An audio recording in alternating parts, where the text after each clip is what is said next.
reasonably well-documented book will force you to rethink all you think you know of the post-World War II era. This is one of those rare history books that actively goes into not just point out something most people missed about an era or a person, but also goes to show the reader that a lot of what you thought you knew may not have happened quite the way you think it did. For example, one of the main points of the early part of the text. You think President Truman ordered the dropping of the atomic bombs on Hiroshima and Nagasaki. That was what most textbooks, at least in America, teach, at least lower than say upperclassmen history majors at the collegiate level. Except, Wellerstein shows here, repeatedly, that this wasn't exactly how that went down.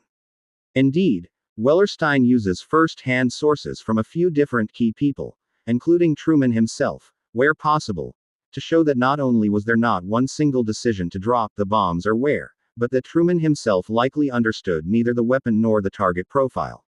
Which, let's face it, both humanizes him a bit more, something Wellerstein is great at in this text, for what that's worth, and should give most of us at least a touch of hope given more recent presidents and their mental abilities. Then, in the period after the bombings, Truman, and the world, realize what has been done, and Truman is personally absolutely horrified.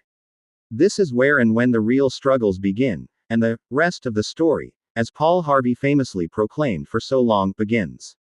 And y'all, this part reads almost like a DC spy thriller court drama.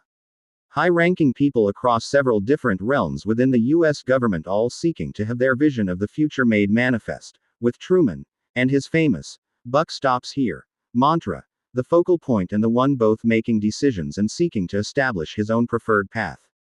Now, with all this lesser-known history and with the entire point of the book showing a side of Truman most often ignored by history and historians, some may argue that this necessitates application of the Sagan standard, that these are extraordinary claims that thus require extraordinary evidence. From my reading here and my understanding of both this text and the relevant histories as I know them, I don't think this is true. This is a bit of a bombshell, yes, but as also fits pretty squarely in with known histories, it simply illuminates lesser-known corners of those histories more properly.